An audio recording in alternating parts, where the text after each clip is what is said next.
The way that it typically works is that a cup and handle is a continuation pattern. The cup is the long base. In silver's case, from the early 1980s through the decades of the consolidation. The handle is the pullback, the tightening range, like 2011.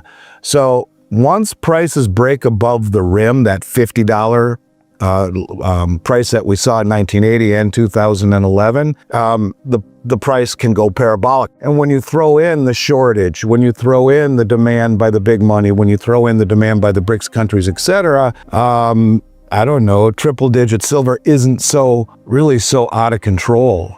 It's not out of line as far as I'm concerned.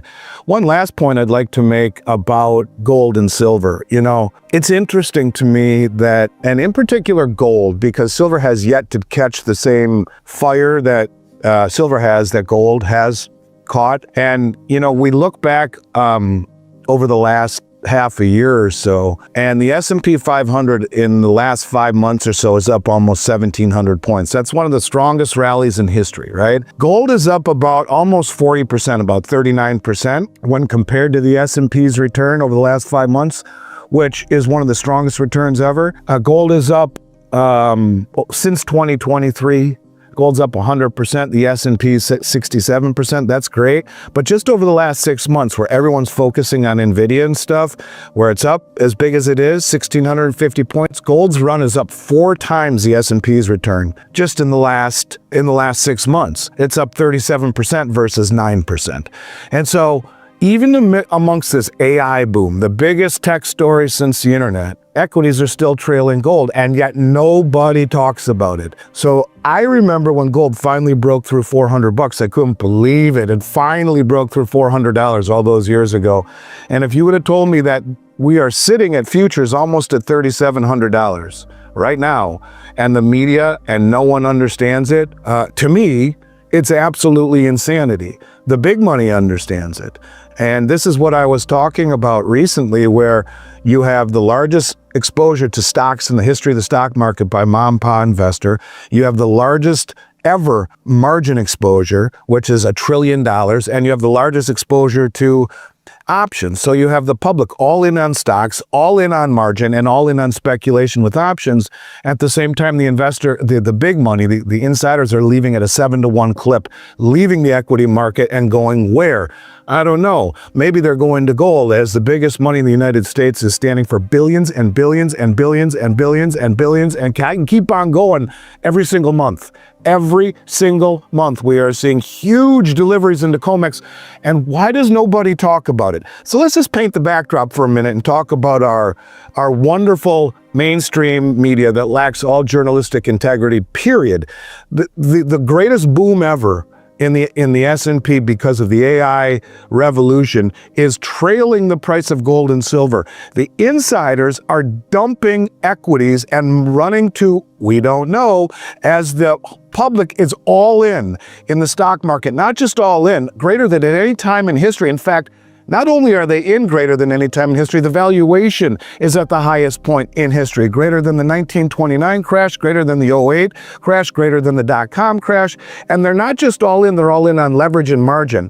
And so with all of this metal coming into COMEX, both gold and silver, record amounts, net importers, record amounts, and the public not owning any, and it outperforming the S&P, where the hell is Fox News? Where the hell is this idiot Jim Cramer? Where the hell are all the people that are supposedly looking out for you and I found it interesting, in particular, that this guy, article from investing.com, I'm going to read it to you because Adam Lipinski again, and I don't know if you remember Glupinski, I talked a lot about him a year ago, and I'm going to read what I said about him a year ago after I read this. I want people to think big picture. This is coming from the head of the Polish National Bank, the central bank.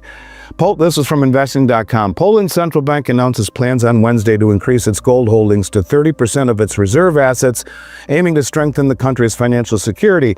Glupinski says in these difficult times of global turmoil and the search for a new financial order, gold is the only safe investment for state reserves, NBP Governor Adam Glupinski said in an emailed statement. He is proposing a motion to the bank's management board about raising the reserve target for gold to 30% from their 22%. Now, remember, I said I was all over this in 2023, screaming about this. Let me read to you what Adam Glapinski said in 2023. When asked, why does the central bank hold gold? Because it retains its value even if someone cuts off the power to the supply of the global financial system, which is based upon electronic accounting records. Of course, we do not assume that this will happen, but as the saying goes, fortune favors the prepared, and a central bank must be prepared for the most adverse circumstances. This is why gold has a special place in our currency management process. So he's basically saying, think about everything digital. When someone cuts the power to the financial system that is all based on electric accounting records, this is why we own gold. And now he's increasing it to 30%. When you look at the most well-informed traders in the world, forget about the wealthiest, we know that. They're the most well-informed traders. They drop crumbs, they give you clues. And so when we see a head of a central bank saying we're going to increase our holdings to 30%, instead of buying more treasuries, one that is aligned with the West, because we're very concerned and that something bigger is happening. I mean, there is no question about that, right? And a lot of it focuses on the LBMA. I'm going to try and make this part a little bit easier to understand. It's somewhat complicated for people who don't understand the lingo. I'll try to make it as easy as possible. First of all, when you look at gold, speculators are returning into the gold market. We can see that on COMEX with open interest rising again. That means open interest is the amount of interest, and people are interested in buying the metal. Open interest is rising, and prices are breaking out of this consolidation range. We see it bust out again. That's the normal link between purchasing and higher prices, right? But in silver, what we're seeing is something different. The rally is being driven not by speculators, but what seems to me by some form of a short squeeze. Because you have record high lease rates in London to lease the gold. That would be the same thing if you wanted to short a stock. There's a cost to borrow the stock from an entity that then allows you to short it. A stock is something, if you short something or naked short something you don't have, you have to borrow the stock first and then short it. Same thing here. You have record high lease rates with silver in London, anywhere between 5 and 6.5%. Normally, those lease rates are somewhere around 1% or a fraction of a percent. Even in times of stress, they barely get above 1%. Right now, they're between 5.5% and 6%. I'll talk more about that in a minute. But you also have falling open interest, meaning the demand by the speculators is falling with heavy delivery demand. So far, 58 million ounces have been delivered since late August. Almost 11,000 tons have been delivered year to date. This points to shrinking physical liquidity and mounting pressure on the market. In other words, these short positions are struggling to get the metal to cover their positions. As the lease rates go higher, the people who own it are like, nah, we're not going to give it away 5 or 6%, which is way higher than it ever is. With everyone standing for delivery, this is a problem. And when we talk about what's happening on the LBMA, recent data shows about 600 million ounces of silver are traded every day in London. There's about between 1 and 2 billion ounces of paper claims on meaning they could stand for delivery, between 1 and 2 billion ounces, yet the official available free float is only 140 million ounces. So in other words, if there's 1 to 2 billion ounces of claims against 140 million ounces available to be delivered, and a lot of that is already locked up and not truly liquid, what could possibly go wrong? In other words, London has virtually no free silver to meet these rising investor demands or to back the billions of ounces in outstanding contracts. This is getting interesting. And at the same time, you see the COMEX flush with metal. All of that metal, I remember I screaming, this is not about tariffs. And all of that metal that's come back to the United States has put I believe the U.S. banks on solid footing. Normally when the U.S. bank shorts COMEX, they go long delivery contract in London to offset. Well, they've brought all that metal back, and you could argue to put their book in order. These European banks are facing an existential threat. With lease rates and prices spiking, the risk of a delivery default in London is rising. And, this is the chain reaction that you would talk about. Now let's keep this train moving, because part 1 set the stage. We talked about insiders dumping stocks, central banks hoarding gold, and the fact that gold has been outperforming equities even during the AI boom. But here's where it gets even more dangerous and more interesting. The United States is caught in what I've been calling the debt trap. It's like quicksand. The more we try to pull ourselves out with rate hikes or spending cuts, the deeper we sink. And the Fed knows it. They're boxed in. Raise rates too much and you blow up the banking system, the treasury market, and the housing market. Cut rates too soon and you kill the dollar. Either way, the end game is debasement. That's why gold is screaming higher. Let me put this in plain English. U.S. debt just crossed $36 trillion. That's trillion with a T interest on the debt is over $1 trillion a year, bigger than the defense budget. And here's the kicker. A third of that debt has to be refinanced in the next 2 years. Do you think they're going to refinance at lower rates? No way. That's like trying to roll over your credit card at a higher APR. It's unpayable. The treasury market is the backbone of the global financial system, and yet it's becoming untradeable in size. I once worked as counsel to a primary dealer. I can tell you firsthand, these markets aren't bottomless. You try to sell $1 trillion of T-bills in a day and watch what happens. They'll shut it down.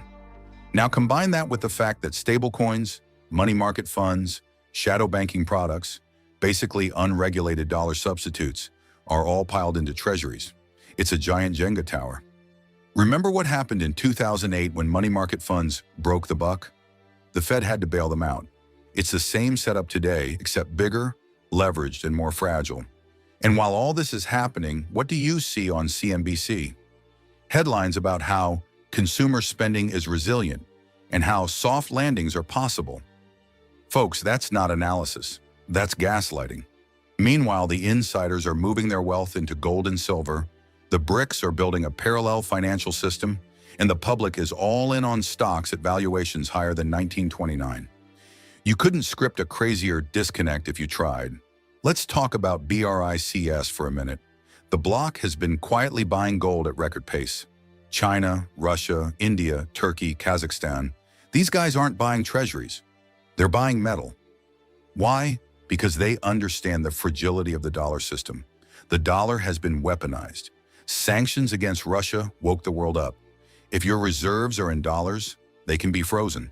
If they're in gold, no one can touch them. That's why central banks are stockpiling it like their lives depend on it, because in many cases they do. Here's an example that flew under the radar. Back in August, a Russian economist tweeted this: "If the West thinks sanctions crippled Russia, wait until BRICS launches a settlement system backed by gold. The dollar's days as unquestioned reserve currency are over." Now, whether you agree or not, the sentiment is spreading. More and more countries are looking for ways to transact without the dollar. Gold is the bridge. It's neutral, it doesn't care about politics, and it's the only asset with 5,000 years of trust built in. Now back to silver, because silver is the sleeping giant. Industrial demand is going parabolic. Solar panels, EVs, 5G infrastructure, they all need silver, and not just a little bit. We're talking about record tonnage every single year. According to the Silver Institute, demand for industrial silver in 2024 hit an all-time high. And yet mine supply is stagnant. We're in a structural deficit. That means we're using more silver than we're producing for the third straight year. That doesn't happen in commodities without fireworks down the road. So on one side, you've got industrial demand exploding. On the other, you've got investment demand ready to ignite once silver breaks out technically. And in the middle, you've got dwindling inventories. The COMEX registered category is at multi-year lows. The LBMA vaults are bleeding. India imported record silver last year. Mexico, the world's largest producer, is seeing declining output. This is the